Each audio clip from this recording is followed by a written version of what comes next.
Okay, if by some chance the camera is wobbly in certain places, it's resting on my gaming chair while I use my free hand to show you parts on this figure. So, without further ado, let's go ahead and jump right into things. Okay, so here we have the um, G1 Optimus Prime model kit that absolutely sucked because his left arm kept falling off, and then finally we just said screw it, and I never used it in any videos until now because um, me and my brother decided to upgrade this, and let's start with the least obvious difference, and that is there's gray scratches all over his legs and his upper body to show that the paint is all scratched up due to war and battle damages. Now, let's get into the actual noticeable things, and that is Optimus Prime's arms are covered in energon. Like, let's just say, for instance, this is the scenario that me and my brother actually came up with. We had said, what if, whether it be Megatron or some random Decepticon, killed the wrong Autobot in front of Optimus Prime, and Optimus Prime just lost it. You know, he just snapped and just, started killing anybody and everybody who tried to stop him, Autobots included, and just so he could get to Megatron and kill him once and for all.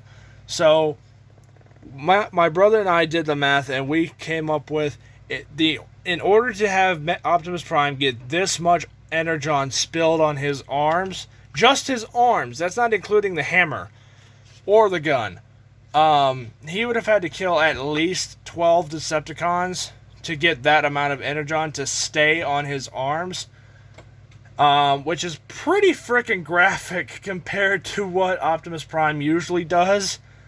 And then the Warhammer that Bumblebee had, I went ahead and gave it to Optimus Prime because that just made sense.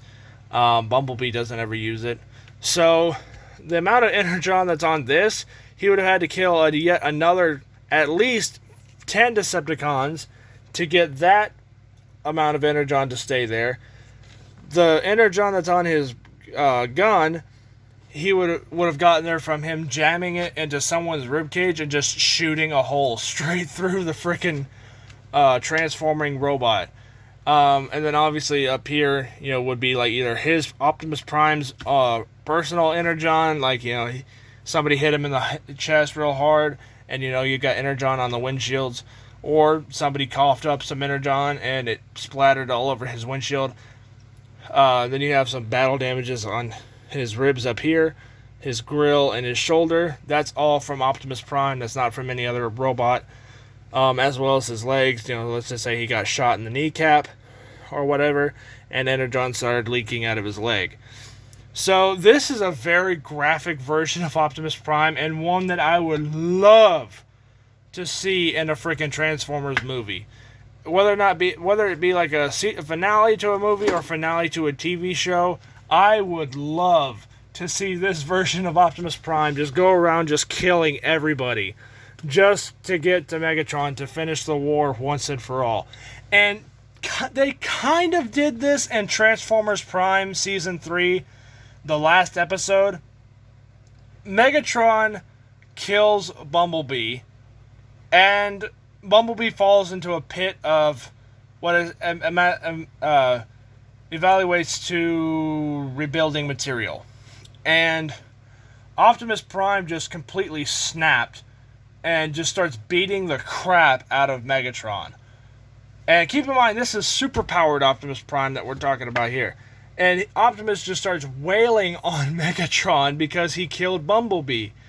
So imagine if that scene had continued and Bumblebee hadn't come back to life and killed Megatron right then and there. Like, imagine what Optimus would have done to Megatron at that point. Even though Optimus technically got his ass handed to him, but still.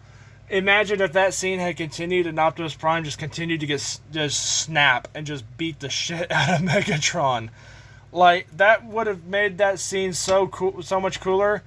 But at the same time, it wouldn't have been a heartwarming ending to have Bumblebee get his voice back, as well as, somehow survive. But yeah, we had thought about that. We were talking about that while we were designing this particular transform or version of Optimus, and just thought it would totally work if somebody had killed the wrong Autobot in front of Optimus Prime. He would just completely snap and just go after anybody and everybody who stood in his way, and it's just like war-bound Optimus Prime. And we came up with this. And then his battle axe, like, he would stab it through somebody, and then this Energon would just be there, or like driving it into somebody's head and stuff. Like, it's just a very graphic version of Optimus Prime, and I would love to see that something like this happen in either a movie, or the last episode of a cartoon show or something. Like, do something, Hasbro. I mean, come on. The only person who's really made the only person who's really made Optimus Prime graphic is Michael Bay, because, my Optimus Prime in the Michael Bay universe has a fetish for ripping off people's faces. But, I mean, come on. That's pretty graphic. Add this to the Michael Bay movies, or add this to the next Bumblebee movie. Like, I would kill to see that. That'd be so cool.